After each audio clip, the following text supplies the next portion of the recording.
السلام علیکم ورحمۃ اللہ وبرکاتہ۔ الحمد للہ والصلاة والسلام علی رسول اللہ۔ اللہم صلی علی محمد وعلی آل محمد کما صلیت علی ابراہیم وعلی آل ابراہیم انک حمید مجید۔ اللہم بارک علی محمد وعلی آل محمد کما بارکت علی ابراہیم وعلی آل ابراہیم انک حمید مجید۔ اما بعد فاعوذ باللہ من الشیطان الرجیم بسم اللہ الرحمن الرحیم۔ حدثنا استاذنا المحترم وشیخنا المکرم قمر الزمان المدینی حافظہ اللہ ورعاہ فی الدارین قال حدثنا الشیخ محمد یعقوب القریشی عن الحافظ محمد الجندلوی عن الحافظ عبد المنان المعروف بوزیر آبادی عن عبد الحق البنارسی عن الامام الربانی المعروف بالشوکانی عن عبد القادر بن احمد عن محمد بن طیب عن محمد بن احمد الفاسی عن احمد بن محمد العجلی عن القطب النہروانی عن ابی الفتح عن یوسف الہروی عن المعمر الفارسی عن یحیی بن عمار عن محمد بن یوسف الفربری قال قال امیر المؤمنین فی الحدیث الامام فی الفقہ محمد بن اسماعیل البخاری رحمہ اللہ الباری فی صحیح باب قول اللہ ونضع الموازین القسط لیوم القیامہ وان اعمال بنی آدم وقولهم یوزن وقال مجاہد القسطاس العدل بالرومیہ ویقال القسط مصدر المقسط وهو العادل واما القاسط وهو الجائر۔ حدثنا احمد بن اشکاب قال حدثنا محمد بن فضیل عن عمارة بن القعقاع عن ابی زرعہ عن ابی ہریرہ رضی اللہ تعالی عنہ قال قال النبی صلی اللہ علیہ وسلم کلمتان حبیبتان الی الرحمن خفیفتان علی اللسان ثقیلتان فی المیزان سبحان اللہ وبحمدہ سبحان اللہ العظیم۔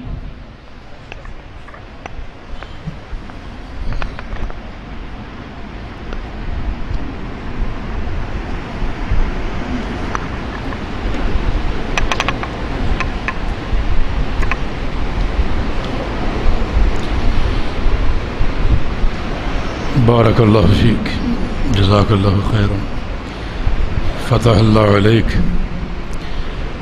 واحسن اللہ الیک۔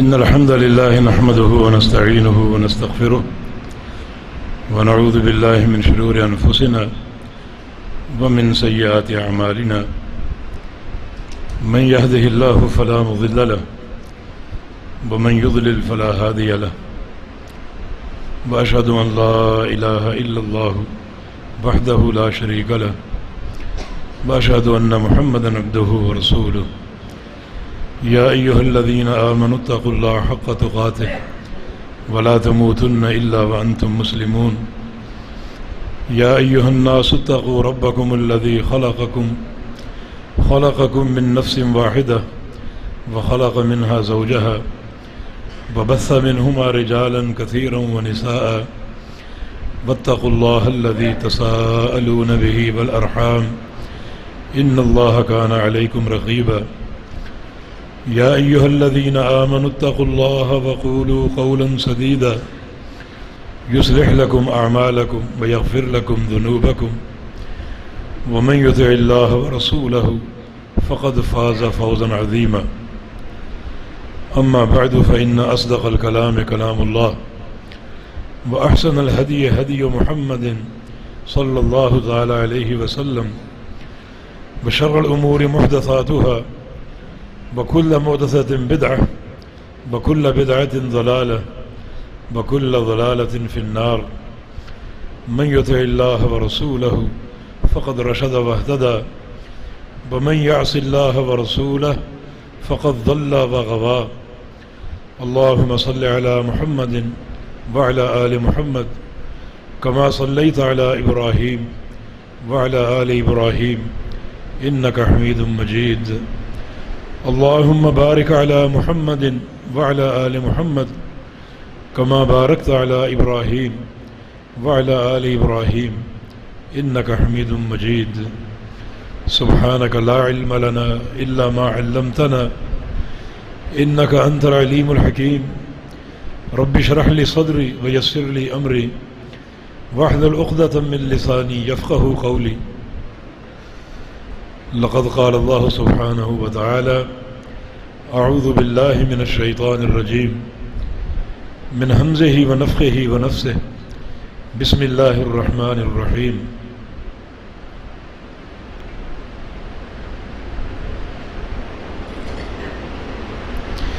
يسبح لله ما في السماوات وما في الأرض الملك القدوس العزيز الحكيم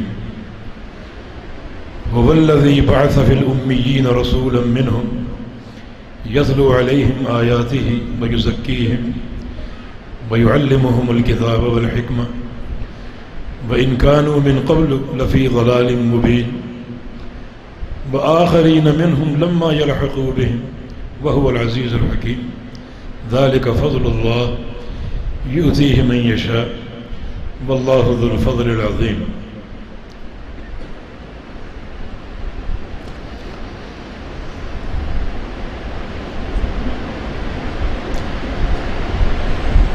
انتہائی قابل قدر اور قابل احترام علماء کرام،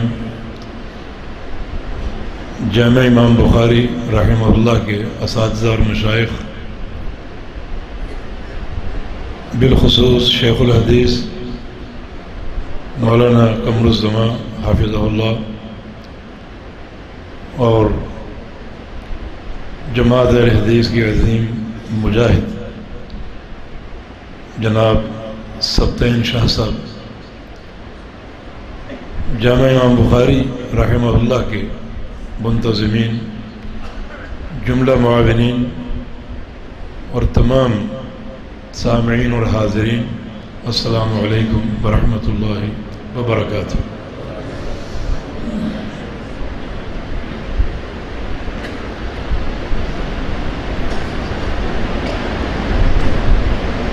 عزیزم طالب علم نے آپ کے سامنے صحیح بخاری کا آخری باب پڑھا ہے اور زبانی پڑھا ہے، اور اپنی سند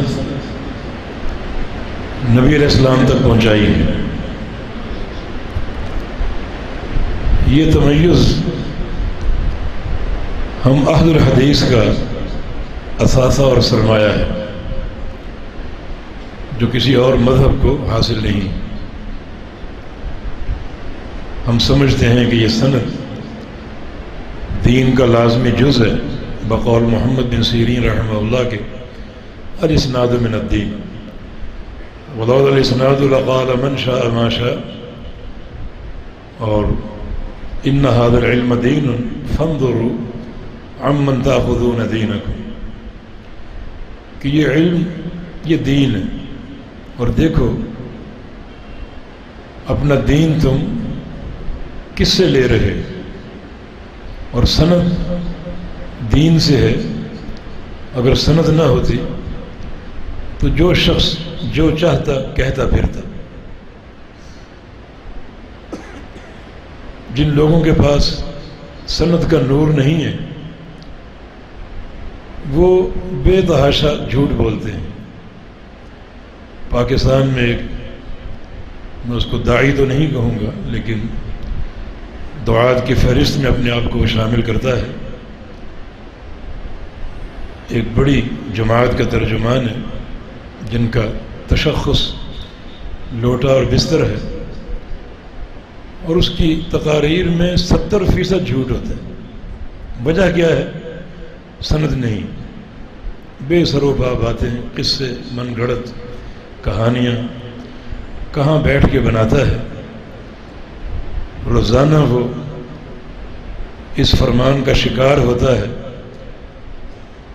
من کذب علی متعمدا فلیتبوأ مقعدہ من النار، کہ جو شخص مجھ پر جان بوجھ کے جھوٹ باندھے گا وہ اپنا ٹھکانہ جہنم بنا لے۔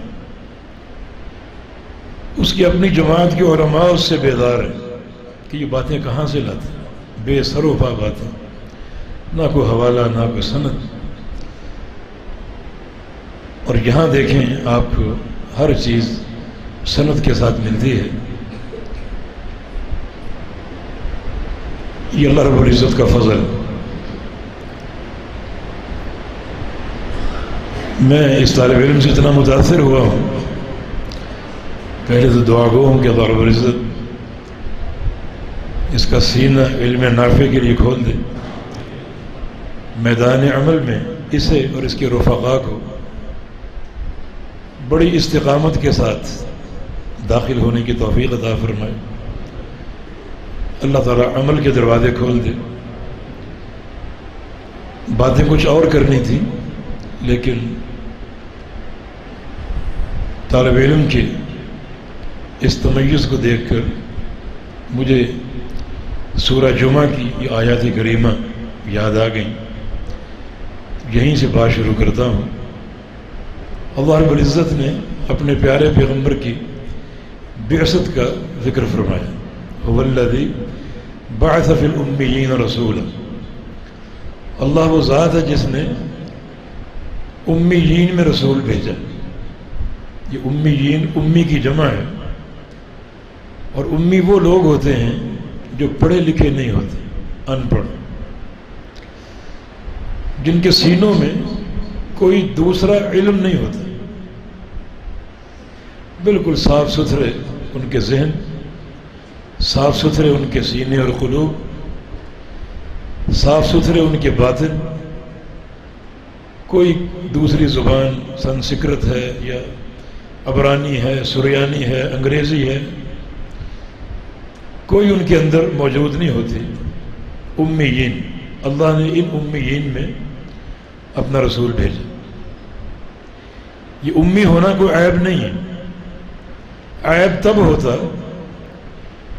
جب نبی کی بعثت کے بعد بھی یہ امی رہتے. لیکن نبی کی بعثت کے بعد اس معاشرے میں کیا انقلاب آیا. مثلا ابو بکر صدیق رضی اللہ تعالی عنہ، نبی علیہ السلام کا ارشاد ہے لو وزن ایمان ابی بکر بے ایمان اہل الارض لرجحہ. اکیلے ابو بکر صدیق کا ایمان اگر زمین کے سارے مسلمانوں کے ساتھ تولا جائے تو ابو بکر کا ایمان سب سے بھاری ہوگا. امی رہے. نبی کی دعوت نے کیا سکھایا ان کو، کیا ایمان ان کے اندر پیدا کیا.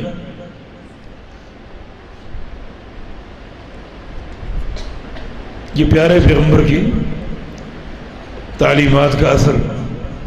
اور آپ کی تعلیم کی اساس 3 چیزیں: یعلمہم الکتاب والحکمہ ویزکیہم، یتلو علیہم آیاتہ ویزکیہم ویعلمہم الکتاب والحکمہ. اللہ تعالیٰ کی آیات کی تلاوت کرنا، ان کا تزکیہ کرنا، اور ان پر قرآن و حدیث پڑھنا اور ان کو اس علم سے روشناس کرنا، اور کتاب و سنت کی تعلیم دینا، وحی الہی کی تعلیم دینا. یہ آپ نے 3 وظیفے انجام دیے اور پھر یہ جماعت پیدا ہو گئی جو پہلے امی تھی، ان پڑھ تھی. اب ایسی جماعت بن گئی کہ ایک فرد کا ایمان دنیا بھر کے مسلمانوں کے ایمان پر بھاری. بلکہ ایک حدیث میں ارشاد ہے کہ ارحم امتی لامتی ابو بکر. میری پوری امت میں ارحم ابو بکر. ارحم کا معنی سب سے زیادہ نرم دل، رحم دل، رقیق القلب ابو بکر صدیق رضی اللہ تعالی عنہ. اور یہ بہت بڑی خوبی، نبی علیہ السلام نے اس خوبی کو ایک حدیث میں ایمان اور حکمت قرار دیا. جب اہل یمن اشعری صحابی اسلام قبول کر کے نبی علیہ السلام کی خدمت میں حاضر ہوئے تو آپ نے کیا فرمایا تھا؟ اتاکم اہل الیمن ہم ارق الناس افئدۃ والینہم قلوبا. تمہارے پاس یمن کے صحابی آئے ہیں اور ان کی خوبی یہ ہے کہ ان کے دل سب سے زیادہ نرم، ان کے دلوں میں رقت ہے، نرمی ہے، خشیت ہے، اللہ تعالیٰ کی طرف انابت ہے، یہ ان کا تمیز ہے۔ اور ایک حدیث میں ہے الایمان و یمان بل فقہ و یمان، کہ ایمان تو یمن کا اور فقہ بھی یمن کی۔ تو یہ خوبی ابو بکر صدیق رضی اللہ عنہ، ارحم بن گئے، سب سے نرم دل، سب سے رقیق القلب۔ اور رقیق القلب انسان کی علامت یہ ہوتی ہے کہ وہ فوراً نصیحت قبول کرتا ہے۔ اگر دل میں سختی ہو تو بندہ نصیحت قبول نہیں کرتا۔ ان ابعد الناس من اللہ القلب القاسی، اللہ تعالیٰ سے سب سے دور وہ شخص ہے جس کا دل سخت ہے۔ اور سخت دل انسان کی علامت یہ ہے کہ وہ نصیحت قبول نہیں کرتا، اور نرم دل انسان کی علامت یہ ہے کہ نصیحت سن کر اس کا دل رقت اور خشیت سے لبریز ہو جاتا ہے اور اس نصیحت کو وہ قبول کر لیتا ہے۔ یہ خوبی ابو بکر صدیق رضی اللہ عنہ میں پیدا ہوئی، جو بعثت کے وقت امی تھے۔ کیا سیکھا اور کیا تربیت حاصل کی، کیا نقوش پیدا کی ہے کہ ارحم بن گئے۔ ایک شخصیت اور ہے، اشدہم لامر اللہ عمر، اللہ کے امر میں سب سے سخت عمر ابن خطاب رضی اللہ عنہ، جو پہلے امی تھے، اب یہ وصف ان کے اندر پیدا ہو گیا، سب سے سخت، اتنے سخت کہ ما سلک عمر فجن الا وسلک الشیطان فجن غیر فج عمر، جس گلی سے عمر گزر جائے، عمر گزرتا ہے، وہاں سے شیطان بھاگ جاتا ہے، راستہ تبدیل کر لیتا ہے۔ اتنی سختی کہ شیطان بھی ڈرتا ہے۔ وہ کسی رافضی میں انٹرنیٹ میں ایک جملہ لکھا ہوا ہے کہ جب میں مدینے جاتا ہوں تو مسجد نبوی میں باب عمر سے داخل نہیں ہوتا، آگے دیکھا کرہن لعمر، عمر سے کراہت کا اظہار کرتے ہوئے باب عمر سے داخل نہیں ہوتا۔ اس کا ایک جواب ایک سنی نے دیا انٹرنیٹ پہ، رحمک اللہ عمر فإن الشیطان یفر منک حیا و میتا، عمر تجھ پہ اللہ رحم کرے، شیطان تجھ سے بھاگتا ہے، جب تو زندہ تھا تب بھی بھاگتا تھا، اب تو فوت ہو چکا اب بھی بھاگ رہا۔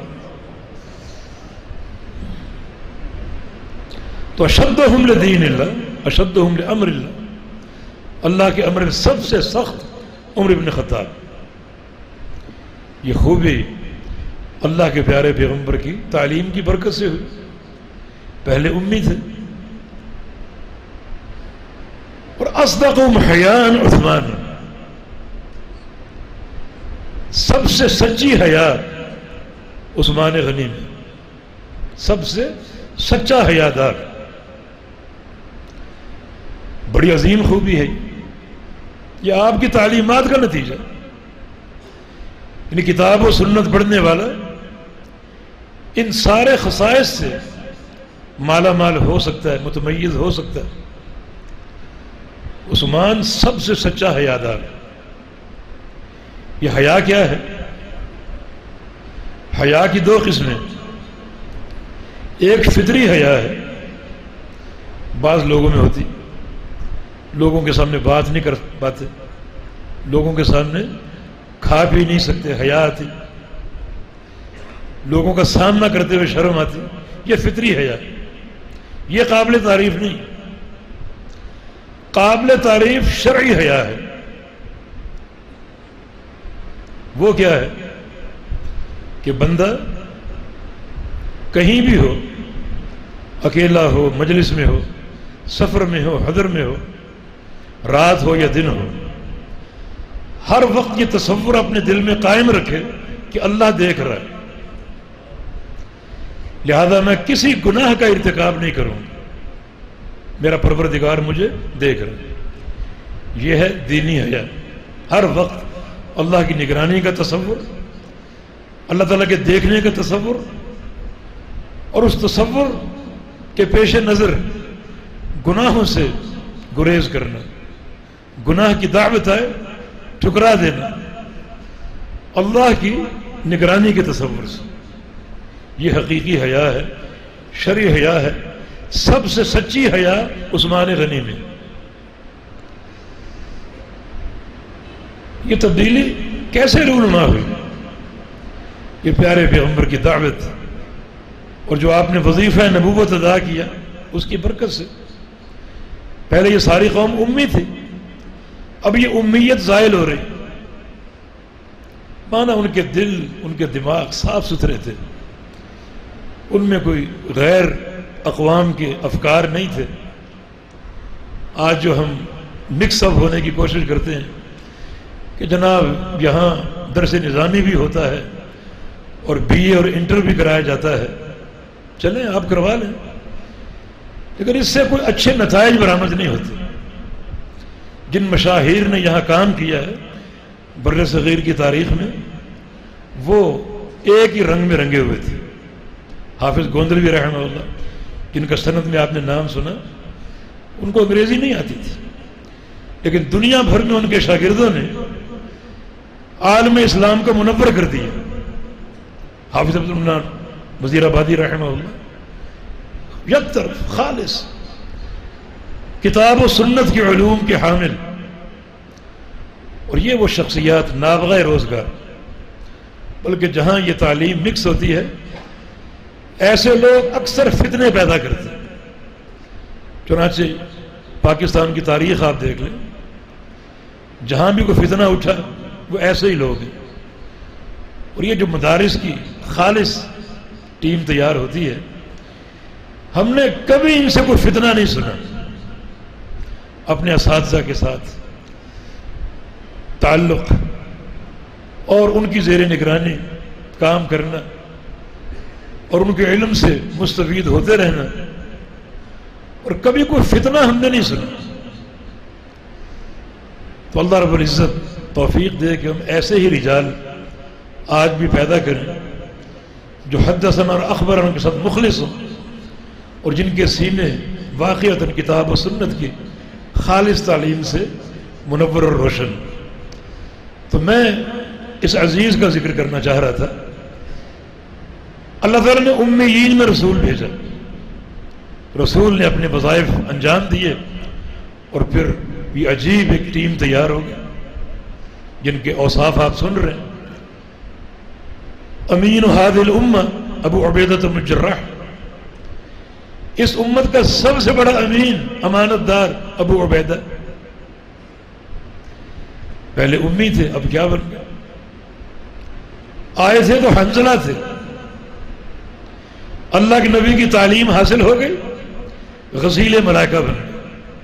اللہ کے پیغمبر کو دکھایا گیا کہ حنظلہ کو جنت میں فرشتے بٹھا کر غسل دے گئے۔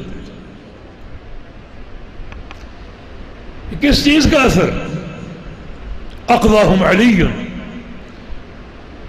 علمی قوت اور قضاء کی قوت علی میں ہے۔ اعلمہم بالحلال والحرام معاذ بن جبل،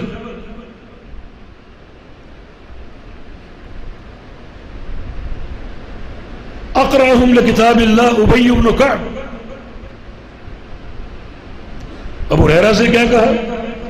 لما رأیت حرصک علی الحدیث، ابو ہریرہ تو سب سے بڑا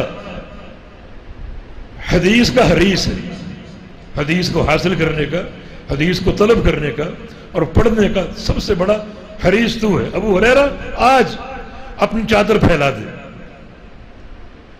دی، آپ نے کچھ پڑھا، اس پہ تھتکارا، فرمایا اس کو سینے سے مل لو، سینے سے مل لیا، اللہ نے ایسا حافظہ دے دیا کہ اس کے بعد کوئی حدیث، کوئی بات نہیں بھولے۔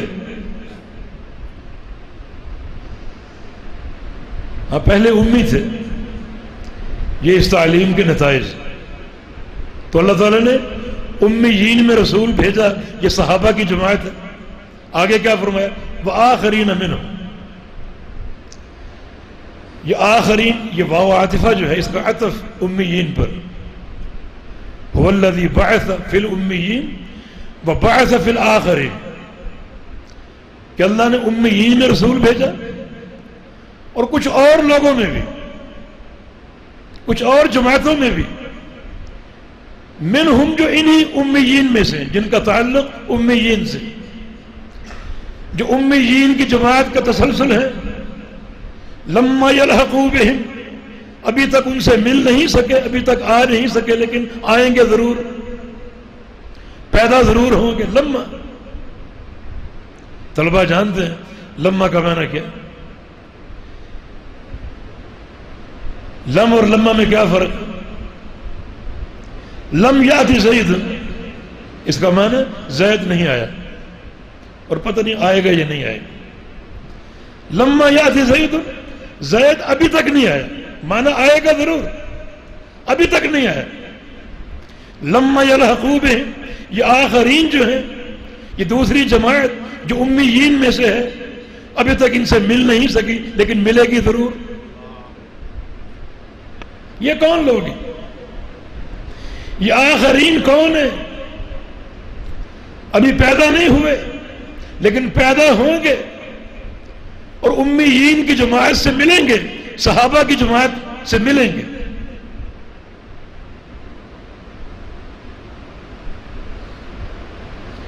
جب یہ سورہ جمعہ نازل ہوئی تو نبی علیہ السلام کے پاس کچھ صحابہ بیٹھے ہوئے تھے۔ صحابہ نے پوچھا یا رسول اللہ صلی اللہ علیہ وسلم یہ آخرین کون ہیں؟ آپ نے خاموشی اختیار کی۔ 3 بار یہ سوال ہوا، تیسری بار آپ نے جواب دیا۔ لگتا ہے کہ وہی کے انتظار میں تھے، وہی آگے۔ یہ آخرین کون ہے؟ سامنے سلمان فارسی بیٹھا ہوا تھا۔ آپ نے فرمایا یہ آخرین کون ہے؟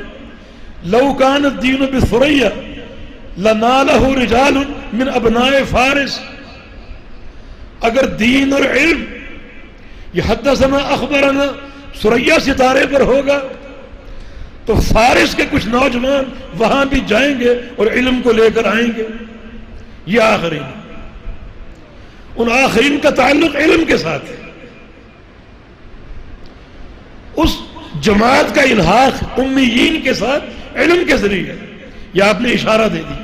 اور ایک حدیث میں آتا ہے آپ نے سلمان فارسی کے کندھے پہ ہاتھ رکھا اور فرمایا لو کان الایمان بثریا لنالہ رجال من قوم ھذا، اگر ایمان اور دین ثریا ستارے پر ہوا تو اس شخص کی قوم کے کچھ لوگ، سلمان فارسی کی قوم کے کچھ لوگ وہاں بھی جائیں گے اور وہ علم لے کر آئیں گے اور لا کر اپنے پاس محدود نہیں رکھیں گے، آگے نشر کریں گے، بیان کریں گے، بخاری کی صورت میں، مسلم کی صورت میں۔ اور یہ سارے جو مؤلفین ہیں کتب ستہ کے، یہ سارے فارس کے، امام بخاری، امام مسلم، ابو داؤد، نسائی، ترمذی، ابن ماجہ، اور بڑے بڑے محدث، ابو زرع الرازی، ابو حاتم الرازی، سارے فارسی۔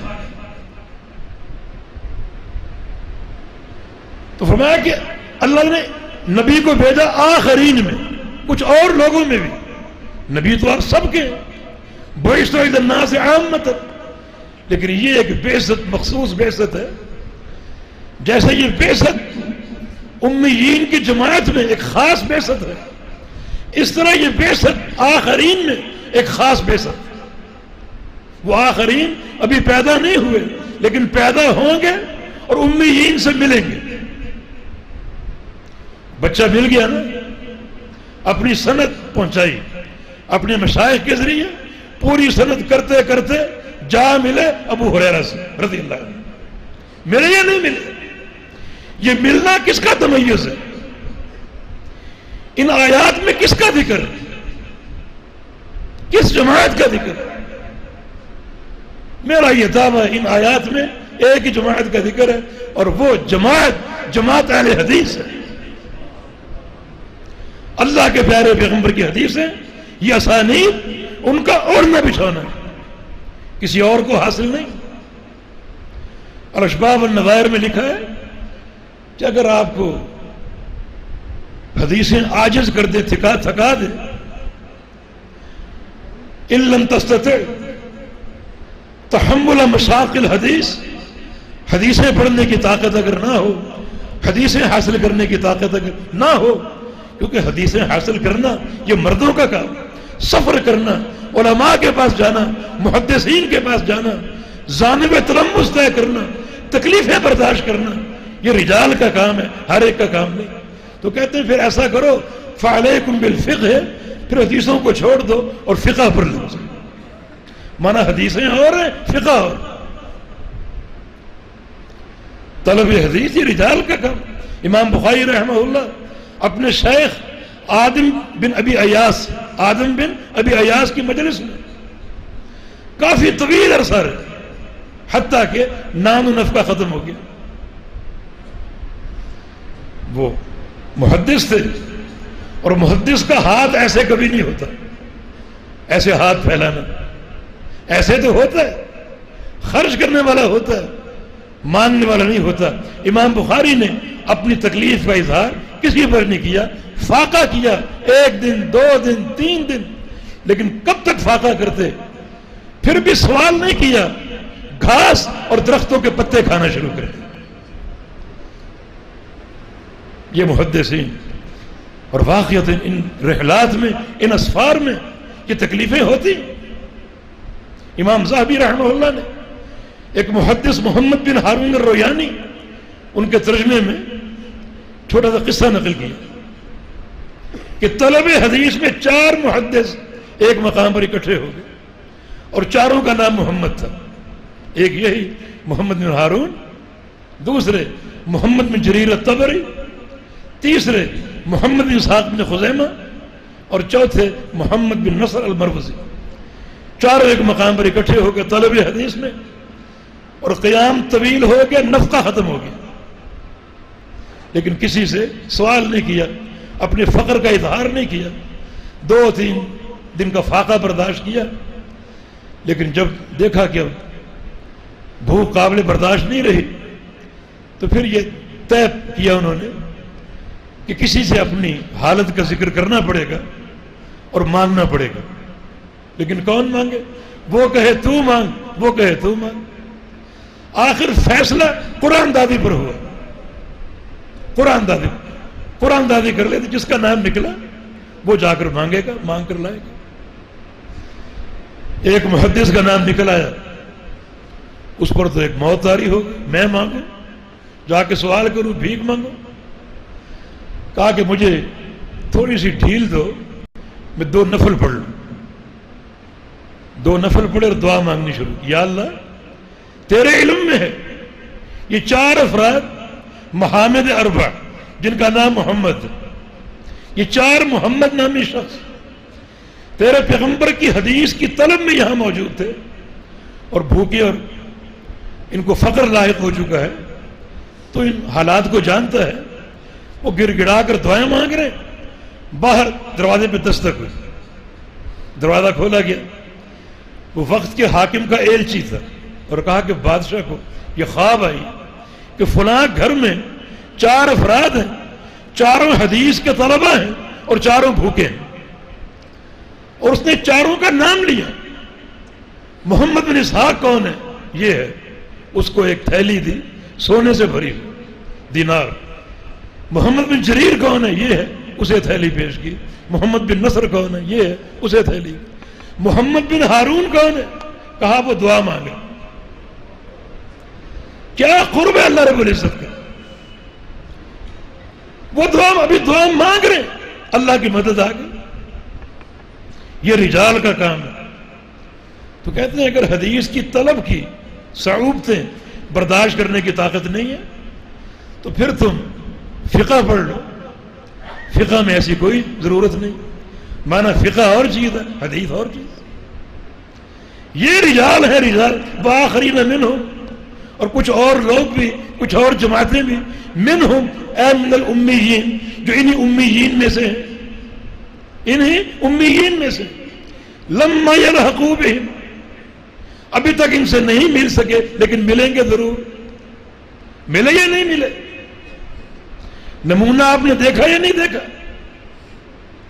کہ اپنی سند اپنے مشائخ کے واسطے سے، محدثین کے واسطے سے، امام بخاری کے واسطے سے جا پہنچائی محدث امت ابو ہریرہ رضی اللہ عنہ. اور آگے ابو ہریرہ قال النبی صلی اللہ علیہ وسلم، اللہ کے پیارے پیغمبر تک پہنچ گئے. اور اللہ کے پیارے پیغمبر کو دین دینے والا کون ہے؟ دین لانے والا کون ہے؟ جبریل امین. اور جبریل امین نے یہ سارا دین کس سے لیا اور کس کے امر سے لیا؟ اللہ سے لیا. یہ سند کہاں سے کہاں پہنچے؟ یہ تمیز صرف اہل الحدیث کا ہے اور کسی کا نہیں، صرف اہل الحدیث کا. چنانچہ یہ طلبہ 8 سال ایک ادارے میں قیام کرتے ہیں، اپنے مشائخ کے سامنے بیٹھ کر سند کے ساتھ حدیث پڑھتے. مشائخ پہلے روز ہی اپنی سند بتا دیتے ہیں کہ ہمارا شیخ فلاں تھا، ان کا شیخ فلاں تھا. سند آگے پہنچ چکی، اب روزانہ یہ اسانید بار بار پڑھی جا رہی ہے اور صحابہ کی جماعت تک پہنچا جا رہا ہے. لما یلحقوا بہم، ابھی تک ملے نہیں لیکن ملیں گے ضرور. اور یہ مل رہے، یہ مل رہے. میں آپ سے عرض کرتا ہوں کہ آپ ان سے مل جائیں. اگر کاروبار کرتے ہو، ملازمتیں کرتے ہو، طلب علم کا وقت ختم ہو چکا تو ان سے مل جاؤ، ان کے خادم بن جاؤ. اسی جماعت میں آپ کا شمار ہو.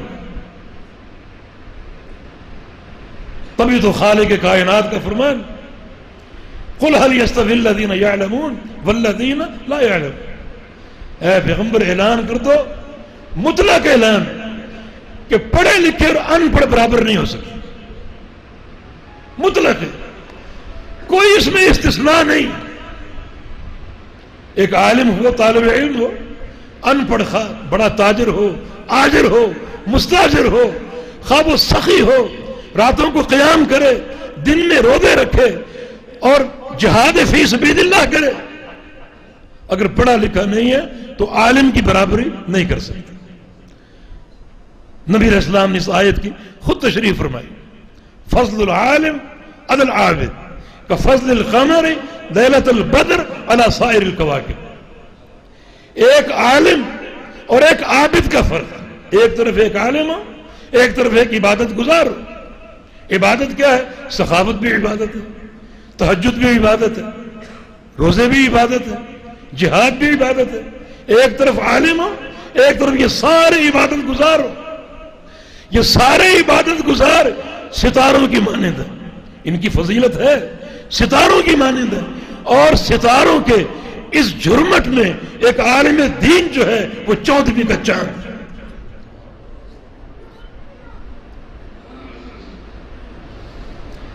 اب کسی عالم کا بغض اپنے سینے میں پالو گے، یہ کس سے اعلان جنگ ہے؟ کسی عالم کی غیبت کرو گے؟ من عادى لي وليا فقد آذنته بالحرب. حدیث قدسی اللہ فرماتا ہے کہ جو میرے کسی دوست کو ایذا پہنچائے گا میرا اس سے اعلان جنگ ہے. امام شافعی کا قول ہے ان لم يكن الفقيه وليا فليس لله ولي. اگر ایک عالم دین اللہ کا ولی نہیں تو کوئی اللہ کا ولی نہیں.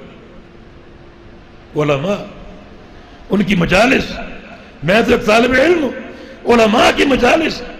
شیخ الاسلام ابن تیمیہ رحمہ اللہ کا قول ہے اگر کسی نے اس زمین کے پشت پر اللہ کی جنت دیکھنی ہے تو وہ علماء کی مجالس دیکھ لے، مجالس دروس دیکھ لے، جن مجالس میں قال اللہ اور قال رسول اللہ حدثنا اخبرنا کی صدایں گونجتی ہیں. ان مجالس کو جا کر دیکھ لو، وہ اس زمین پر اللہ کی جنت ہے. اور شیخ الاسلام کی یہ بات اپنی طرف سے نہیں ہے بلکہ نبی علیہ السلام کی ایک حدیث سے ماخوذ ہے. رسول اللہ صلی اللہ علیہ وسلم کا فرمان ہے اذا مررتم بریاض الجنہ فارتعوا. جب جنت کے باغیچوں کے پاس سے گزرو تو ضرور کچھ کھاؤ اور پیو، ایسے نہ گزر کچھ کھا پی کر گزرو۔ صحابہ نے پوچھا وما ریاض الجنہ یا رسول اللہ، یہ جنت کے باغیچے کیا ہیں؟ رسول اللہ صلی اللہ علیہ وسلم نے ارشاد فرمایا حلق الذکر، جن جماعتوں میں جن حلقوں میں اللہ کا ذکر ہو رہا ہے، اللہ کے ذکر سے مراد قرآن و حدیث کی تعلیم۔ یہ ذکر کے حلقے بنا کر بیٹھنا جیسے آج کل صوفیہ بیٹھتے ہیں، اس کا کتاب و سنت سے کوئی ثبوت نہیں۔ ابن مسعود نے دارمی کی روایت کے مطابق اس کو بدعت کہا۔ حلق الذکر سے مراد علمی مجالس، قرآن و حدیث کے دروس۔ فرمایا کچھ کھا پی کر گزرو، جنت کے باغیچے علماء کی مجالس۔ مجتمع قوم فی بیت من بیوت اللہ الا غشیتہم الرحمہ وحفتہم الملائکہ وذکرہم اللہ فی من عندہ۔ اگر لوگ اللہ کے گھر میں مسجد میں بیٹھ جائیں، درس قرآن ہو رہا ہے، حدیثیں بیان ہو رہی، تو اللہ تعالیٰ اپنی رحمت سے پوری مجلس کو ڈھانپ لیتا، اور مجلس کے ایک ایک شخص کا فرشتوں کے سامنے نام لیتا۔ دیکھو فلاں بھی ہے، زید بھی ہے، عمر بھی ہے، بکر بھی ہے، ایک ایک کا نام لیتا۔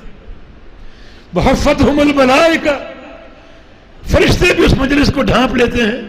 نیچے لوگ بیٹھے ہیں، اوپر فرشتے بیٹھے ہیں۔ کچھ اور لوگ بھی ہوتے ہیں۔ یہ سیر اعلام النبلاء میں ایک عظیم محدث محمد بن سلام البیکندی رحمہ اللہ، کیا یہ لوگ تھے، کیا یہ رجال تھے۔ ان کی سیرت کا ایک تعارف یہ ہے، فرماتے ہیں کہ 40 سال سے میں نے بیکند ان کا علاقہ، ان کا شہر، 40 سال سے میں نے بیکند کا بازار نہیں دیکھا۔ مسجد میں درویش پڑے رہتے، علم کے علاوہ کوئی کام ہی نہیں، بس طلبہ آ رہے ہیں، پڑھ رہے ہیں، پڑھا رہے ہیں۔ انہی کا یہ واقعہ ہے، سیر میں موجود ہے۔ گھر میں تھے، دروازے پر دستک ہوئی، جا کے دروازہ کھولا، سامنے ایک شخص کھڑا اور کہا کہ میں انسان نہیں ہوں بلکہ جن ہوں، انسان کی شکل میں آیا ہوں، اصل میں جن ہوں، اور میں جنوں کے فلاں بادشاہ کا آپ کو سلام پہنچانے آیا ہوں اور یہ پیغام دینے آیا ہوں کہ آپ کی جب بھی کوئی مجلس حدیث ہوتی ہے، جتنے طلبہ شریک ہوتے ہیں اس سے کئی گنا زیادہ جن بھی شریک ہوتے ہیں۔ ایک محدث کی شان کچھ اندازہ کر سکتے ہیں؟ فرشتوں نے ڈھانپا ہوا ہے، طلبہ سامنے بیٹھے ہوئے ہیں، اور پتہ نہیں کتنے جن جو حدیث کا ذوق اور شوق رکھنے والے ہیں اوپر موجود ہیں، وہ بھی سن رہے ہیں۔ اور یہ مجلس، اللہ اکبر۔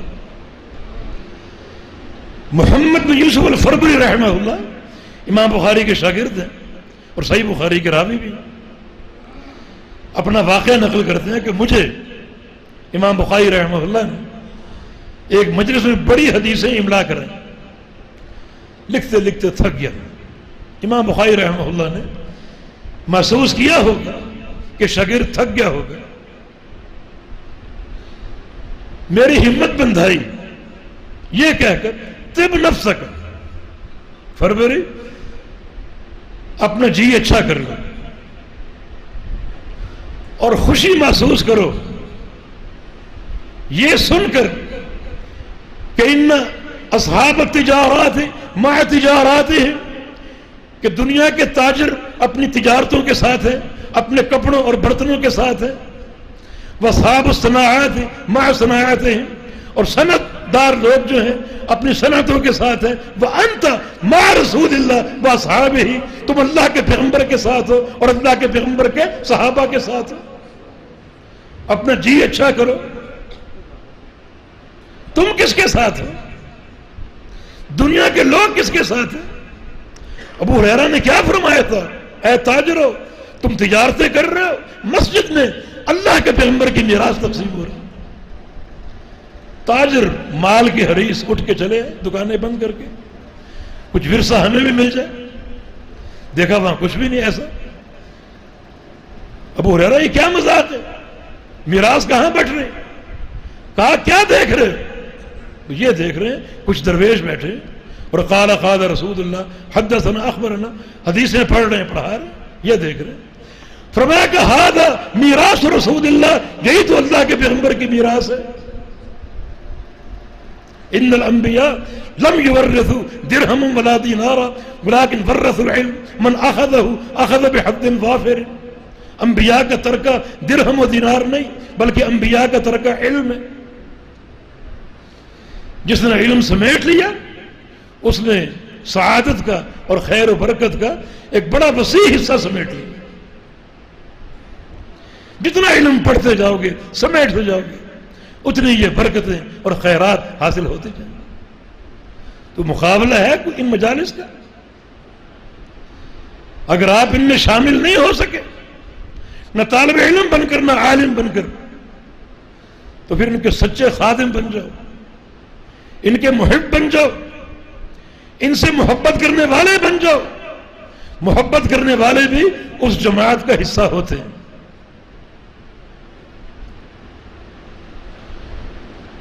تو تمہید کافی لمبی ہو گئی، میں اپنے جذبات پر قابو نہیں رکھ سکا. آپ کے طالب علم کی اس سند کو سن کر اللہ رب العزت ان کی عمروں میں اور ان کے علم میں اور عمل میں برکتیں فرمائے، اور اللہ رب العزت مدارس کو قائم و دائم رکھے، علماء کی جماعت کو قائم و دائم رکھے، ان طلباء کو قائم و دائم رکھے، اور جو بھی ان کے معاونین المصاحبین ہیں ان سب کو قائم و دائم رکھے، تاکہ یہ دنیا ان علماء کے علم سے منور ہوتی رہے. ماشاءاللہ یہ 6 طلباء فارغ ہو رہے ہیں، اور آگے جب میدان عمل میں اتریں گے تو ان کے ذریعے اور سینکڑوں شمع روشن ہوں گی، جہالتیں چھٹیں گی اور علم کا نور پھیلے گا بالتوفیق بید اللہ تعالی. اب بات زیادہ طویل نہیں کرنا چاہ رہا. آخر میں صحیح بخاری کے ذریعے امام بخاری نے کیا پیغام دیا وہ بطور خلاصہ عرض کر دیتا ہوں.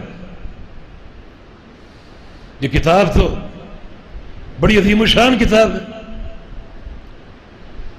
16 سال کی محنت شامل ہے صرف سفروں کے تعلق سے.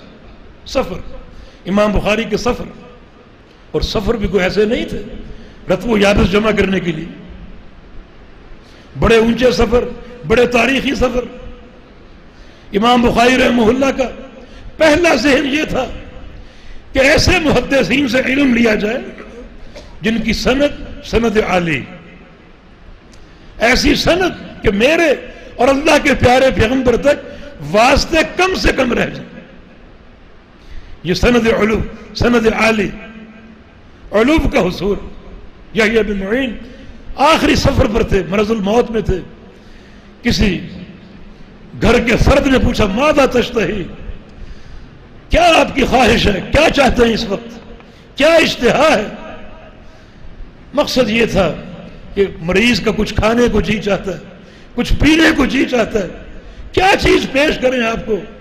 یحییٰ بن معین نے آنکھیں کھولی اور کہا کہ 2 خواہشیں ہیں، بیت خال و سند عال. مجھے خالی گھر میں بٹھا دو جہاں اور کوئی نہ ہو، کوئی مخل نہ ہو، ڈسٹرب کرنے والا نہ ہو، تاکہ میں اکیلا بیٹھ کر اللہ کے پیارے پیغمبر کی حدیثوں کا مراجعہ کروں، ان احادیث سے مسائل کا استنباط کروں اکیلا بیٹھ کر.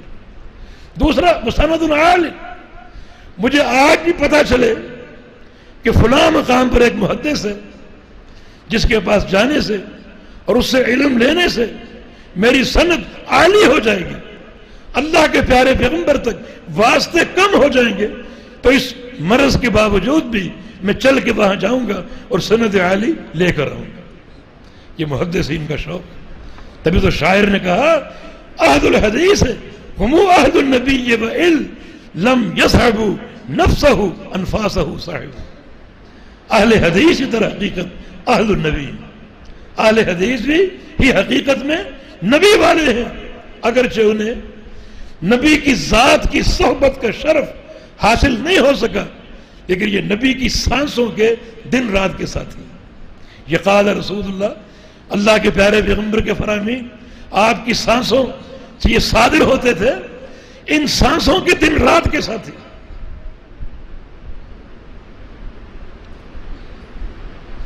ابن قیم رحمہ اللہ کا شعر ہے قصیدہ نونیہ میں، یا مبغضا اہل الحدیث و شاتما ابشر بعقد ولایت الشیطانی. اے وہ شخص جو اہل الحدیث کو گالیاں دیتا ہے، اہل حدیث پر کیچڑ اچھالتا ہے، خوش ہو جا کہ تو یہ گالیاں دے کر اپنی دوستی شیطان کے ساتھ قائم کر چکا. اہل الحدیث کا محب جو ہے وہ اللہ اور اس کے رسول سے محبت کرنے والا ہے، اور اہل الحدیث کا بغض رکھنے والا در حقیقت شیطان کا دوست ہے.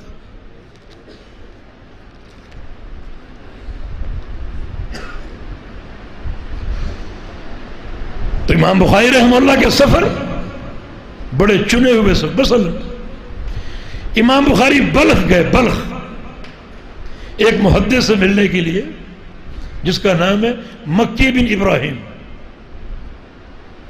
مکی بن ابراہیم یہ شیخ معمر تھے، اور ان کی سند ایک واسطے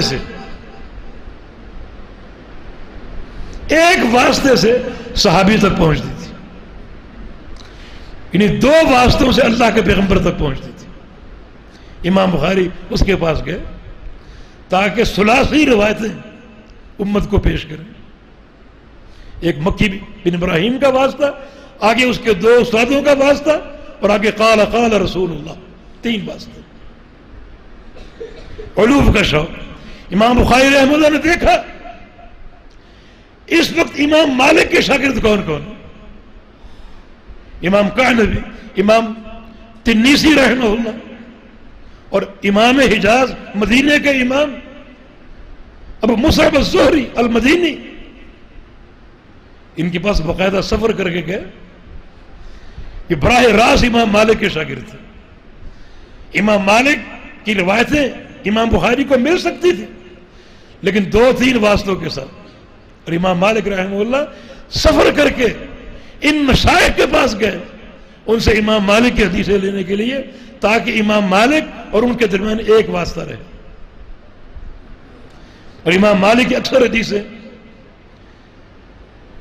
کیا ہے؟ مالک النافع عن ابن عمر عن النبی صلی اللہ علیہ وسلم، 2 واسطے. امام بخاری امام مالک تک ایک واسطے سے، اور اس طریق سے اکثر رباعی حدیثیں امت تک پیش کی، اکثر رباعی حدیث. تو یہ سفر اتنے بابرکت، 16 سال کے سفر. اور امام بخاری کا قول ہے الہمت حفظ الحدیث وانا فی الکتاب. میں چھوٹے بچوں کے ساتھ جن کے ہاتھ میں تختی اور قلم دوات ہوتی ہے ان کے ساتھ میں ہوتا تھا، مکتب میں جاتا تھا. اسی وقت سے اللہ تعالیٰ نے میرے دل میں حدیثوں کے حفظ کا الہام کر دیا تھا، شوق ڈال دیا تھا، اور میں حدیثوں کو یاد کرتا، حفظ کرتا. یہی محمد بن سلام البیکندی ان کا قول ہے. اپنے ایک مہمان سے کہا لو اتیت قبل لرأیت صبیا یحفظ 70,000 حدیث. اگر آپ تھوڑی دیر پہلے آتے ایک بچے کو دیکھتے، امام بخاری کی طرف اشارہ ہے، ایک بچے کو دیکھتے جو 70,000 حدیثوں کا حافظ. یہ تاریخ کبیر امام بخاری رحمہ اللہ نے کس عمر میں لکھی؟ 18 سال کی عمر، مسجد نبوی میں اللہ کے پیارے پیغمبر کے روضے کے پاس بیٹھ کر، اور چاندی راتوں میں. اتنا غزیر علم، 10 جلدوں پر مشتمل یہ کتاب، 18 سال کی عمر. یہ صحیح بخاری، یہ واقعتاً اللہ تعالیٰ کی ایک نشانی.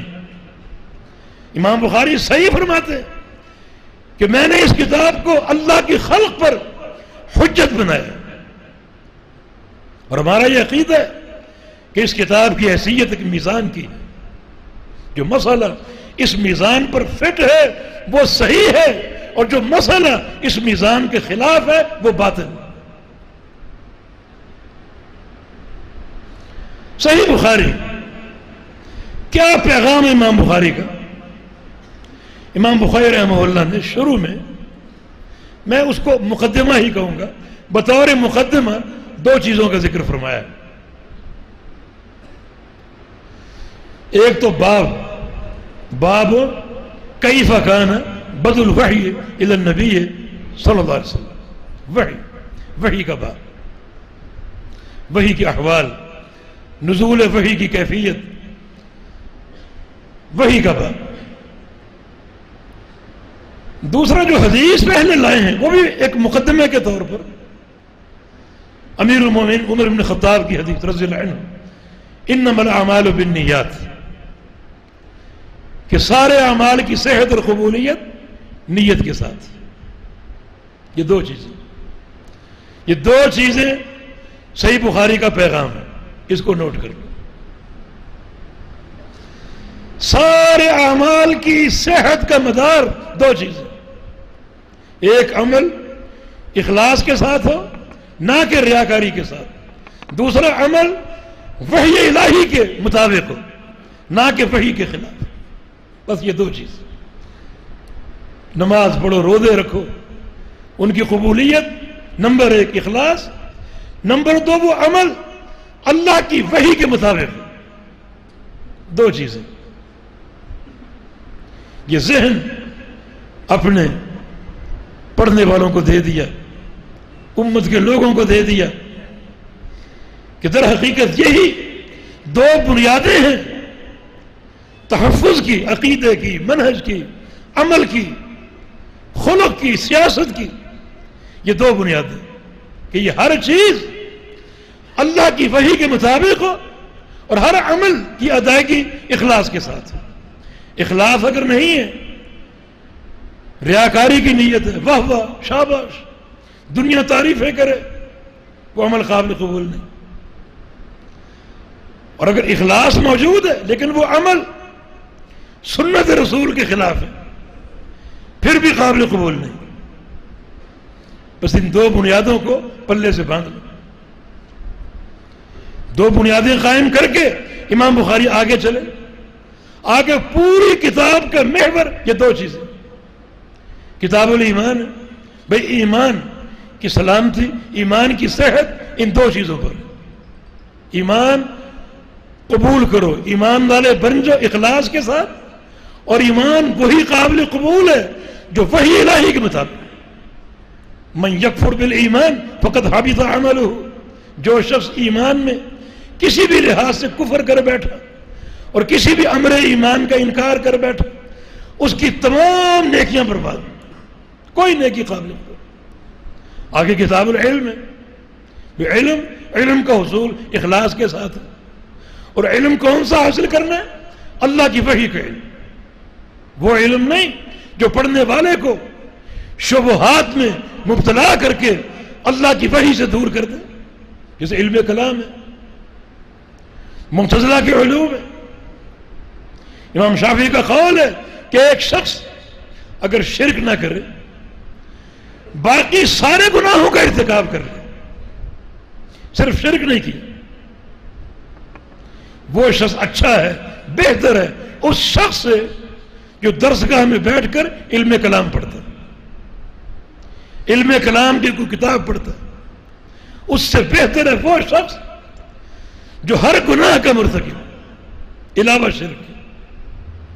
اتنی بدترین یہ چیز جو عقل کو نقل پر مقدم کرنے کی تعلیم دیتا ہے،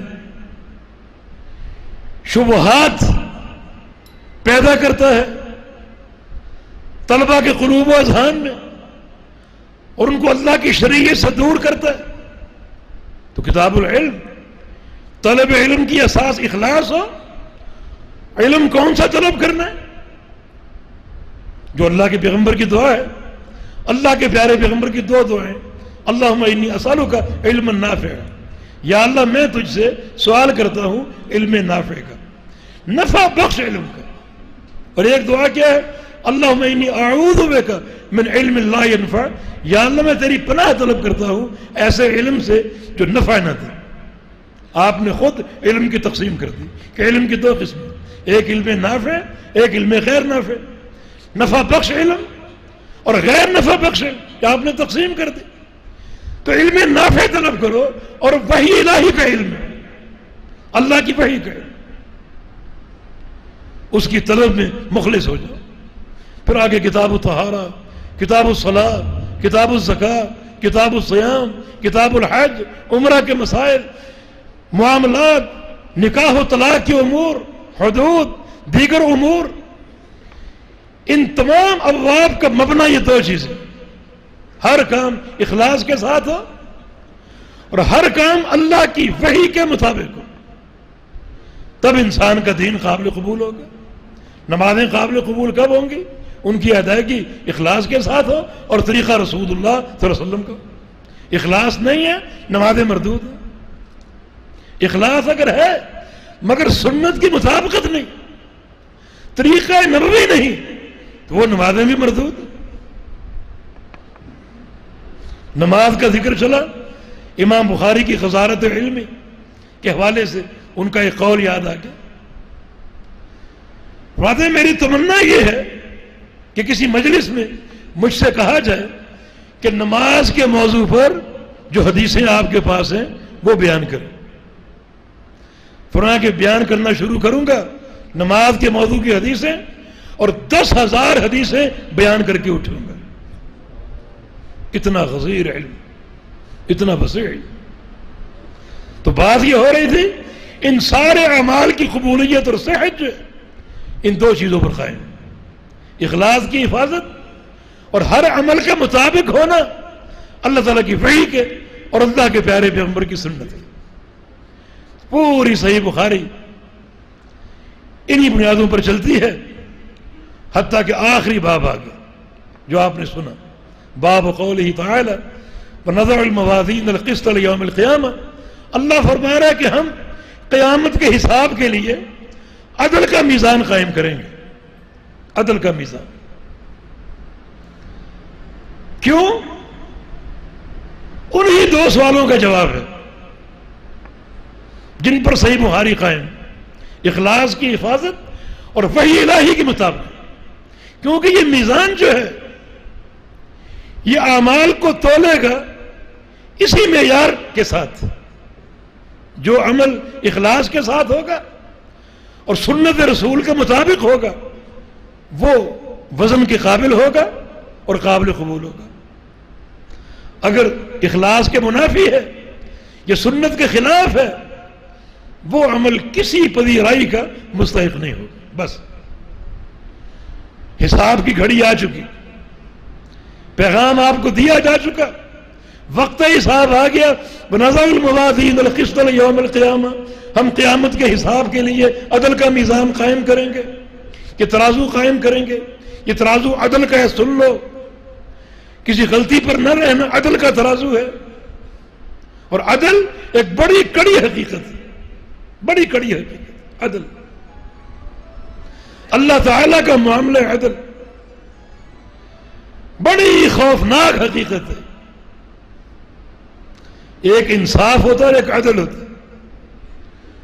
آپ نے دو شخصوں میں فیصلہ کرنا ہے، آپ کہیں کہ لڑو نہیں، آدھا تم لے لو آدھا تم لے لو، یہ انصاف۔ عدل یہ نہیں، عدل یہ کہ جو جس چیز کا مستحق ہے وہ اس کو دے، یہ عدل۔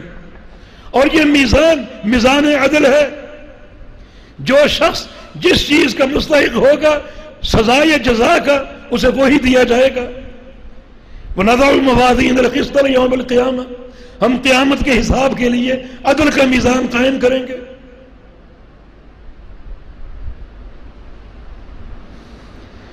وہ ایک واقعہ میں گاہے بتاتا ہوں۔ ٹرین پہ ایک دن سفر کر رہے تھے، ایک فقیر ٹرین پہ سوار ہوا، لوگوں سے بھیک مانگ رہے اور اس کی زبان پر ایک شعر تھا، وہ شعر میرے سینے میں نقش ہو گیا۔ ٹرین پہ چڑھتے ہوئے اس نے کہا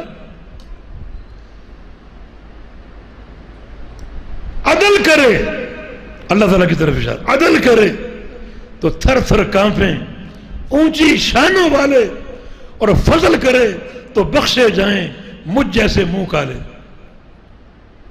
یہ معاملہ عدل اور فضل کا، اللہ عدل پر آ گیا تو بڑے بڑے نیکوکار کانپیں گے، کیا بنے گا پھر؟ اور یہ میزان عدل ہے۔ اب فضل پر آ گیا تو ایک نیکی کی پرچی گناہوں کے 99 رجسٹروں کے پرخچے اڑا دے گی، ایک نیکی صرف، بندے کے 99 دفاتر گناہوں کے بھرے ہوئے، وہ ان دفتروں کو دیکھے گا، رجسٹروں کو دیکھے گا، اپنا رخ خود ہی جہنم کی طرف کر لے گا۔ اللہ اس کو بلائے گا، میرے بندے بلا ان لک عندی حسنہ، تیری ایک نیکی میرے پاس موجود ہے، میں نے تیرے لیے سنبھال کے رکھی ہوئی ہے۔ کہاں جا رہا ہے؟ میرے پاس ہے، احضر وزنک، تیری یہ پرچی اور ان دفاتر کا وزن ہو رہا ہے، جا کر دیکھ۔ کہے گا یا اللہ این البطاقہ من السجلات، یہ ایک پرچی ان رجسٹروں کا کیا مقابلہ کرے گی؟ اللہ فرمائے گا احضر وزنک، میرے بندے جاؤ اپنا وزن دیکھو۔ پہنچ گیا، وزن کیا جا رہا ہے، ثقلت البطاقہ وطاشت السجلات، پرچی بھاری پڑ جائے گی، پرچی کا پلڑا جھک جائے گا اور وہ دفاتر اوپر کو اڑنے لگیں گے، اوپر کو اٹھ جائیں۔ یہ معاملہ فضل کا، یہ فضل کیوں ہے؟ وہ نیکی کیا تھی؟ اشہد ان لا الہ الا اللہ، اس نے یہ کلمہ کس یقین سے پڑھا ہوگا، کس بصیرت سے پڑھا ہوگا، کس طرح اس کے دل میں شرک کی نفرت ہوگی اور شرک سے بغاوت ہوگی۔ اللہ کو ایسا پسند آیا کہ اس کی یہ نیکی نوٹ کر کے اپنے پاس محفوظ کر لی۔ میرے بندے تیری یہ نیکی میں نے سنبھال کے رکھی ہوئی ہے، ادھر آ۔ توحید کی برکت ہے، اس لیے ان تقاضوں کو سامنے رکھ کر تیاری کرو، بس یہ عدل کا میزان قائم ہوگا، اس کا قائم ہونا ہی بڑا ہیبت ناک ہے۔ یہ ترازو لایا جائے گا، حاضر کیا جائے گا، میدان حشر میں لوگ اکٹھے ہیں، ترازو کا آنا، لایا جانا اور گاڑا جانا اپنی نگاہوں سے دیکھیں، سوچیں گے یہ ترازو کیوں لایا جا رہا ہے؟ ہمارے کڑے حساب کے لیے۔ کڑا حساب اعمال کی گنتی نہیں ہے، کڑا حساب اعمال کا وزن ہے۔ بہت سے لوگ نمازیں پوری ہیں، روزے پورے ہیں، حج اور زکاتیں بھی ہیں، ایک ایک پیسے کی زکات دی ہوئی ہے، گنتی پوری ہے، لیکن یا تو اخلاص نہیں ہے، یا اللہ کے پیارے پیغمبر کی سنت کی مطابقت نہیں ہے، عمل برباد۔ بڑا کڑا وقت ہے، اور قیامت کے مراحل میں سب سے خطرناک مرحلہ وزن اعمال کا مرحلہ۔ امام بخاری رحمہ اللہ نے علم نافع ہم تک پہنچایا اور آخری فیصلے کی گھڑی پر لا کر کھڑا کر دیا، وَنَضَعُ الْمَوَازِينَ الْقِسْطَ لِيَوْمِ الْقِيَامَةِ، اب یہ فیصلے کی گھڑی آ گئی، وزن اعمال ہوگا اور نیکیاں تولی جائیں گی ان دو معیاروں کے ساتھ، ایک اخلاص، دوسرا سنت کی مطابقت۔ یہ دنیا کا میزان نہیں ہے، جو وزن ڈال دو وہ تول کے دکھا دے، اخروی میزان ہے۔ اگر عمل کی کثرت ہو، پہاڑوں کے برابر ہو، اخلاص نہیں یا سنت کی مطابقت نہیں، اس عمل کا وزن ایک ذرے کے برابر بھی نہیں ہوگا۔ اور اگر اخلاص ہو، سنت کی مطابقت ہو، تو ایک ذرے والا عمل احد پہاڑ کے برابر ہو سکتا ہے۔ یہ اخروی میزان۔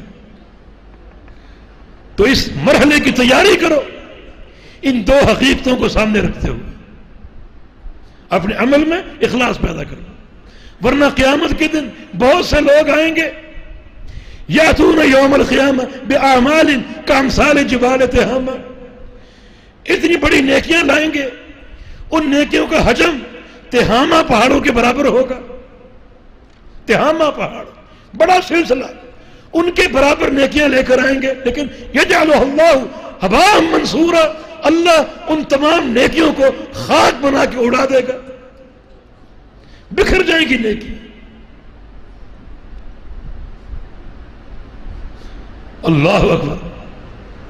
یہ کون لوگ ہیں؟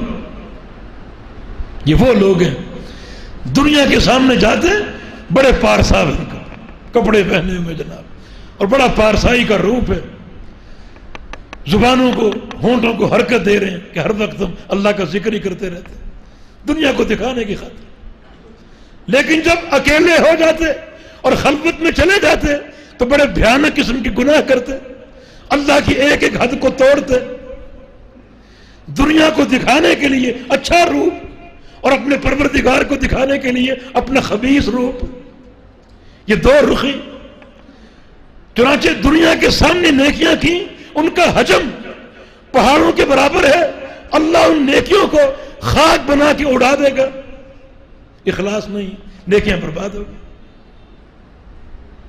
اسی طرح عمل میں اخلاص تو ہے مگر اللہ کے حبیب کی سنت کی اتباع نہیں. تہجد لے کر آؤ, نمازیں لے کر آؤ, روزے لے کر آؤ, حج لے کر آؤ, عمرے لے کر آؤ, جہاد لے کر آؤ, لیکن منہجن اللہ کے پیارے پیغمبر کے طریقے کی اتباع نہیں ہے, سب برباد, کوئی فائدہ نہیں. بس یہ فیصلے کی گھڑی, نضع الموازین القسط لیوم القیامہ. محنت کر لو, ان دو نقطوں پر توجہ دے لو, ورنہ یہ آخری گھڑی سب پر قائم ہوگی اور اعمال دھو لے جائیں گے. وہ نتیجے کا وقت ہے, وہاں تو جنت اور جہنم کے قافلے روانہ ہوں گے. اس کی تیاری کر لو, اور تیاری کی یہ دو بنیادیں, مخلص بن جاؤ اور اللہ کے پیارے پیغمبر کی سنت میں ایسے فنا ہو جاؤ, تمہارا اوڑھنا بچھونا چلنا پھرنا اللہ کے پیارے پیغمبر کی سنت پر ہو. تمہارے ایک ایک کردار سے اللہ کے پیارے پیغمبر کی سنت کی خوشبوئیں ہیں. پھر یہ بندے بڑے برگزیدہ ہوں. رب سمین لا یدن عند اللہ جناح بعوضہ. قیامت کے دن کچھ لوگ آئیں گے بڑے موٹے تازے, کھاتے پیتے گھرانوں کے, عمل کے ساتھ آئیں گے. اللہ فرمائے گا تولو ان کو, تولو. وہ افراد اپنے عمل کے ساتھ اللہ کے میزان میں ڈال دیے جائیں گے, لیکن لا یذر عند اللہ جناح بعوضہ, اللہ کے میزان میں ان کا وزن ایک مچھر کے پر کے برابر بھی نہیں ہوگا. یہ فیصلے کی گھڑی. ایک صحابی مسکین سا لاغر سا, بنو حذیل کی بکریاں چرانے والا, مگر پیغمبر علیہ السلام سے محبت کرنے والا, جس کا لقب صاحب السواک, اللہ کے نبی کو مسواکیں توڑ کر دیتا, صاحب الطہور, وضو کا پانی پیش کرتا, صاحب الوسادہ, اتنی اللہ کے پیغمبر سے محبت کہ آپ کا تکیہ لے کر چلتا, امام الانبیاء جہاں بیٹھے آپ کو تکیہ پیش کرے, صاحب النعلین, آپ کے جوتے اٹھا کر چلتا. آپ کا خادم تھا, دبلا پتلا لاغر سا, پتلی پتلی ٹانگیں. ایک دن صحابہ مذاق اڑانے لگے, نبی علیہ السلام اس مذاق کو بھانپ گئے, فرمایا کہ جن ٹانگوں کو دیکھ کر ہنس رہے, لہما فی المیزان اثقل من احد, یہ دو ٹانگیں کل اللہ کے میزان میں ڈالی جائیں گی, احد پہاڑ سے بھاری ہوں گی. یہ سنت کا وزن, اخلاص کا وزن, اللہ کے پیارے پیغمبر کی محبت کا وزن, اللہ کے پیارے پیغمبر کی سچی غلامی اور مصاحبت کا وزن. صحابہ کہتے ہیں کان اقرب الناس من النبی صلی اللہ علیہ وسلم ہدیا بدلا وسنتا. یہ عبداللہ بن مسعود رضی اللہ عنہ ایسی شخصیت تھے کہ اللہ کے پیارے پیغمبر کے سب سے قریب تھے اتباع میں, ایسی اتباع کرتے, عبادات میں کرتے, معاملات میں کرتے, مگر ان کی یہ خواہش ہوتی کہ ایسے اٹھوں جیسے اللہ کے پیغمبر اٹھتے تھے, ایسے چلوں جیسے اللہ کے پیغمبر کی چال تھی, ایسے ہنسوں جیسے اللہ کے پیغمبر ہنستے تھے, ایسے بیٹھوں جیسے اللہ کے پیغمبر بیٹھتے تھے. ان امور میں اتباع نہیں ہے, مگر ان امور میں بھی اللہ کے پیارے پیغمبر کی پیروی کا شوق تھا. اس کا نتیجہ یہ ہے, اس محبت کا, اس پیروی کا, کہ یہ دو پتلی ٹانگیں کل اللہ کے میزان میں احد پہاڑ سے بھاری ہوں گی. مدینے گئے, یہ حدیث یاد آ گئی احد پہاڑ کو دیکھ کر. میں نے ساتھی سے خواہش ظاہر کی کہ میں اس احد پہاڑ کو رفتار سے ناپنا چاہتا ہوں. پورے پہاڑ کا چکر لگاؤ گاڑی پر. گاڑی دوڑا دی گئی. آدھے گھنٹے میں اس پہاڑ کا چکر پورا ہوا. یہ 2 ٹانگیں اس پہاڑ سے بھاری ہوں گی. کہاں گیا وزن؟ موٹا دادا انسان اپنے اعمال کے ساتھ ڈالا جا رہا ہے، مچھر کے پر کے برابر نہیں. عمل میں اخلاص نہیں، یہ اللہ کے پیارے پیغمبر کی اطاعت نہیں. یہ مسلک اہل حدیث، خدا را اس کو سمجھ لو، اس کو اپنا لو. قیامت کا دن، نتائج کا دن انتہائی گمبھیر یہ گھاٹی ہے. جنت اور جہنم کے قافلے یہاں سے روانہ ہوں گے.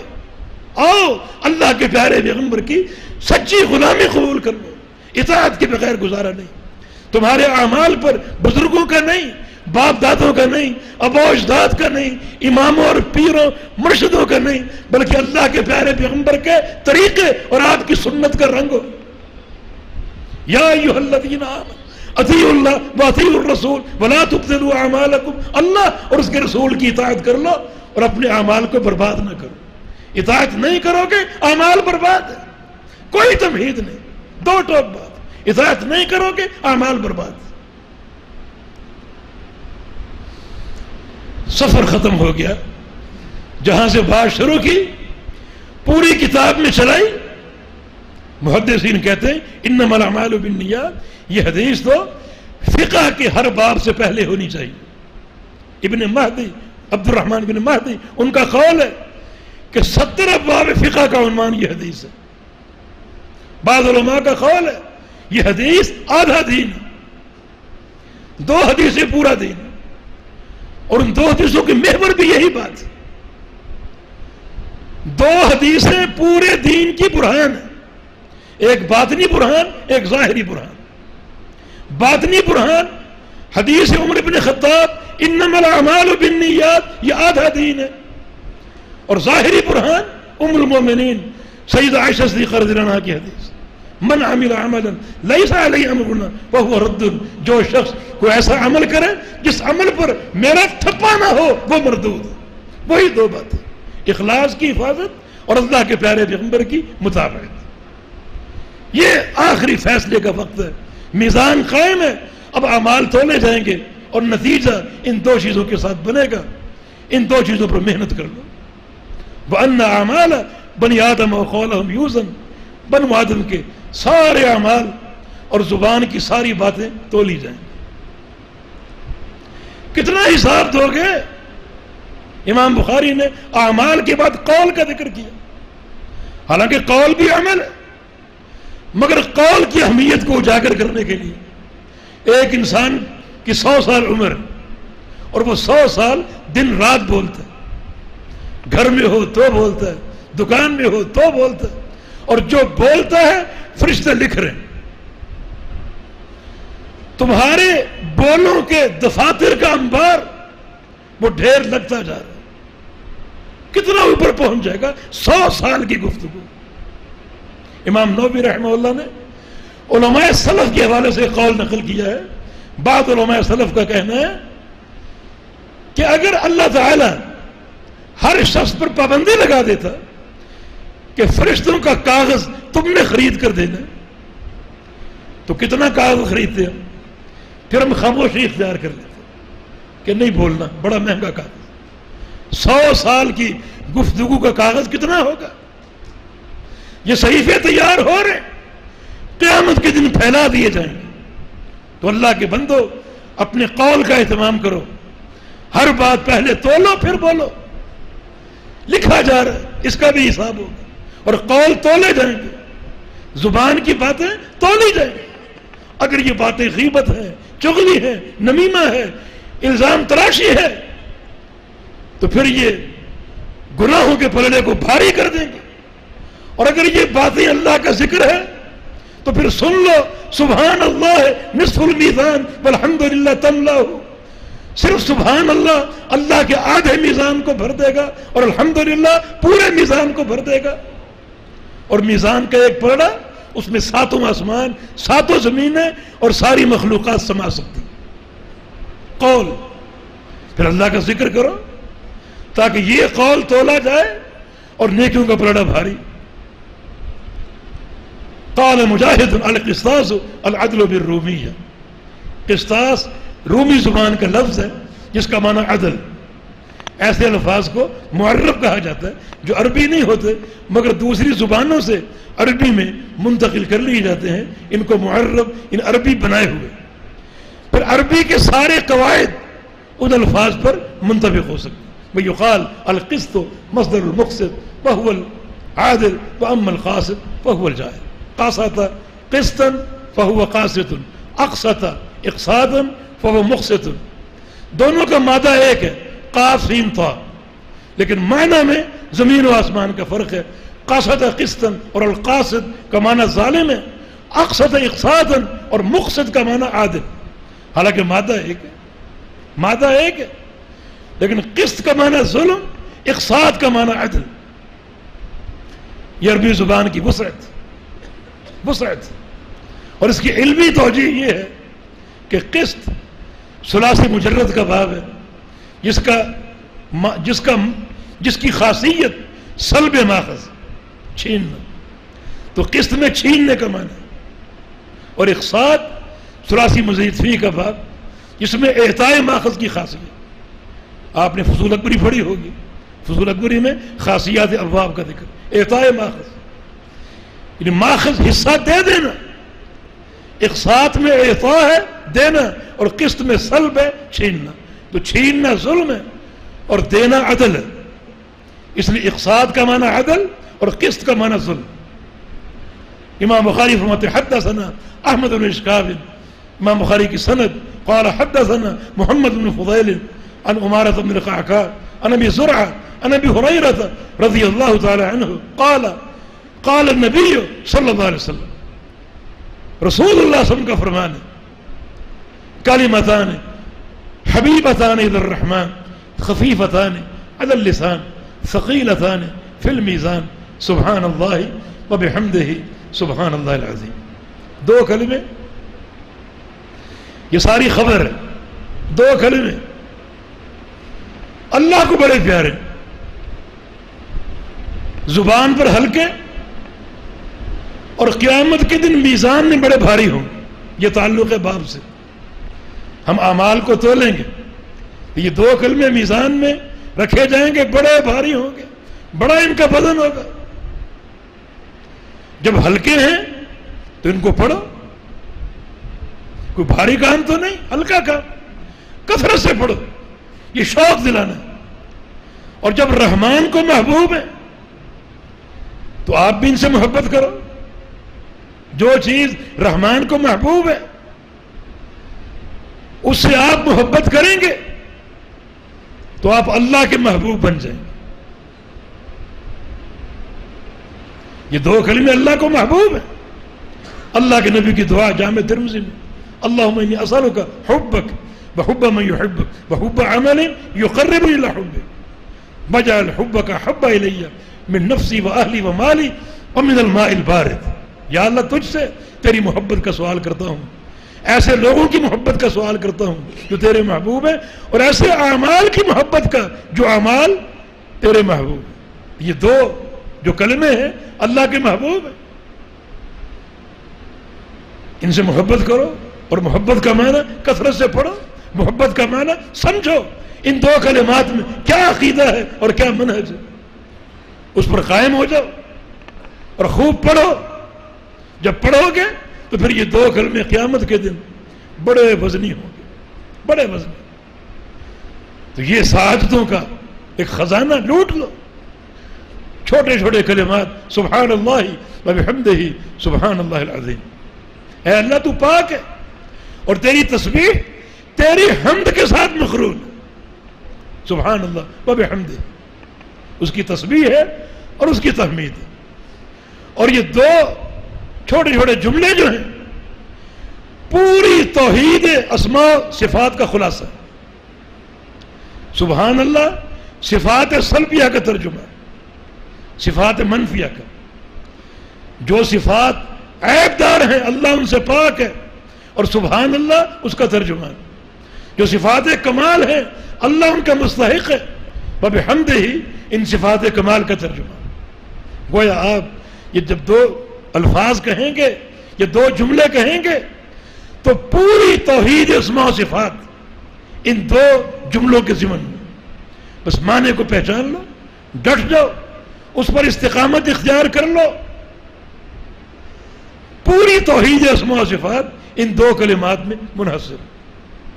اور سبحان اللہ العظیم، اللہ پاک ہے جو کہ عظیم ہے، عظیم، بہت بڑا، بہت بڑا.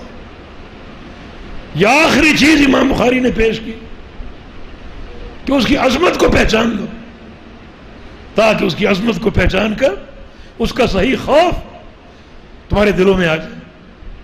اس کی عظمت کیا ہے انسان نہیں جانتا، باقی سب جانتے. ما قدر اللہ حق قدرہ، تم نے اللہ کی قدر ہی نہیں کی، انسان نہیں جانتا. ابن مسعود فرماتے ہیں ایک دن رسول اللہ صلی اللہ علیہ وسلم خطبہ ارشاد فرما رہے تھے، منبر پر کھڑے، آپ نے آیت پڑھی ما قدر اللہ حق قدرہ کہ انسان اللہ کی قدر کو نہیں جانتے. فرماتے ہیں کہ میری نظر اس منبر پر پڑی جس پہ اللہ کے پیغمبر کھڑے تھے اور منبر کانپ رہا تھا. ہم کانپتے ہیں، یہ لکڑی جماعت، اس کے اندر اللہ کا خوف. تو اللہ بڑا ہے، عظیم ہے، اس کی عظمت کو پہچانو، اس کے سامنے کھڑا ہونا. ایک حدیث اس عظمت کے لیے سن لو. نبی علیہ السلام کی حدیث کا خلاصہ یہ ہے کہ یہ 7 آسمان کتنے بڑے ہیں، زمین کتنی بڑی، زمین سے کروڑا گنا یہ سورج ہے بڑا، اور سورج کے مقابلے میں آسمان کتنے بڑے، اندازہ کرو. یہ 7 آسمان اللہ کی کرسی کے مقابلے میں ایسے ہیں جیسے 7 سکے اوپر سے نیچے پڑے، ایک سکہ پھر دوسرا پھر تیسرا، 7 سکے پڑے ہوں. یہ اللہ کی کرسی کے مقابلے میں 7 آسمان. کرسی کتنی بڑی ہوگی، اور کرسی کیا ہے، موضع قدم الرحمن، اللہ کے 2 قدم رکھنے کی جگہ یہ کرسی. اتنی بڑی کرسی جس کے مقابلے میں آسمان کتنے بڑے، وہ 7 درہم پڑے ہوئے کرسی کے مقابلے. اور یہ کرسی اللہ کے عرش کے مقابلے میں ایسے ہے جیسے یہ چھلا یا انگوٹھی چٹیل میدان میں پڑی ہو. ایک بڑا وسیع میدان ہے، اس میں ایک انگوٹھی پڑی ہو، یوں سمجھو کہ کرسی جو ہے وہ اللہ کے عرش کے مقابلے. اس عرش پر پروردگار مستوی ہے. کتنی وہ عظیم ذات ہے، کتنی بڑی ذات ہے، اور تنہا تنہا حساب دینے کے لیے اس ذات کے سامنے کھڑا ہونا ہے. خوف کیوں نہیں کرتے؟ اللہ کی ہیبت اور وقار کو کیوں نہیں پہچانتے؟ کیوں یہ معصیتیں ہو رہی؟ اللہ کا سامنا کیسے کرو گے؟ سبحان اللہ العظیم. اس اللہ عظیم کو پہچانو، اس کے سامنے اکیلے جانا ہے اور اپنی پوری زندگی کا حساب دینا. پہچانو اس کو. اللہ کے پیارے پیغمبر کی دعا، اللہم انی اسألک لذۃ النظر الی وجہک وشوق لقائک. یا اللہ میری 2 دعائیں ہیں. ایک، مجھے اپنے چہرے کے دیدار کی لذت عطا فرما دے. دعا ہے کہ اللہ ہمیں بھی عطا فرما دے. وشوق لقائک، اور یا اللہ اپنی ملاقات کا شوق میرے اندر پیدا کر دے. اپنی ملاقات کا شوق میرے اندر پیدا کر دے. یہ دعا کیا ہے؟ یہ دعا تیاری کی تمہید ہے. ملاقات کا شوق ہو، آپ اہتمام نہیں کرتے. ایک ماں کا بیٹا 10 سال پردیش میں ہو، آج وہ آ رہا ہے، ماں اپنے بیٹے سے ملنے والی، ملاقات کو کتنا اچھا بنائے گی، کتنی تیاری کرے گی، کتنے پکوان پکائے گی اپنے بیٹے کے لیے، کیا کیا تیار کرے گی، کیونکہ ملاقات کا شوق ہے. یا اللہ میرے اندر بھی اپنی ملاقات کا شوق بھر دے کہ میں جب تیرے sامنے آؤں تجھے پسند آ جاؤں، ایسے عمل لے کر آؤں کہ تو مجھے پسند کر لے. یہ شوق پیدا کر. اللہ تعالیٰ یوم الحساب کی ان کلفتوں سے ہم کو بچائے، ہم سب کا حساب آسان کر دے. یا اللہ وزن اعمال میں ہمیں کامیابی عطا فرما دینا. الہ العالمین ہم سے راضی ہو جا. یا اللہ ہم تیرے فضل کے محتاج ہیں. یا اللہ عدل کا معاملہ نہیں، فضل کا معاملہ فرما دینا. یا اللہ اپنی رحمت کو دیکھنا، ہماری سیاہ کاریوں کو مت دیکھنا، ان گناہوں کو معاف فرما دے، حسنات کو قبول فرما لے. الہ العالمین یہ دینی مدارس ان کو قائم و دائم رکھ، ان علماء کو، مشائخ کو، طلاب کو، معاونین کو، مصاحبین کو، سب کو عزتیں دے، سب کی پروازیں اونچی کر دے، اور الہ العالمین کامیابیاں عطا فرما دے. یہ کھرا مسلک اہل الحدیث، یہ مسلک در حقیقت دنیا کی اصلاح کا پیغام ہے. یا اللہ اس کو قائم رکھنے کی ہمیں طاقت، ہمت اور توفیق عطا فرما دے. ان طلبہ نے کل میدان عمل میں اترنا ہے، یا اللہ ان کو استقامت دے دے، ان کو ثابت قدمی دے دے، ان کے سینوں کو علم نافع کے لیے کھول دے، عمل صالح کے لیے کھول دے. الہ العالمین سچا داعی اور مدرس بنا دے، صحیح معنی میں خطیب بنا دے، جو کہ تیری دعوت کا حق ادا کریں. اقول قولی ھذا واستغفر اللہ لی ولکم، وآخر دعوانا ان الحمد للہ رب العالمین.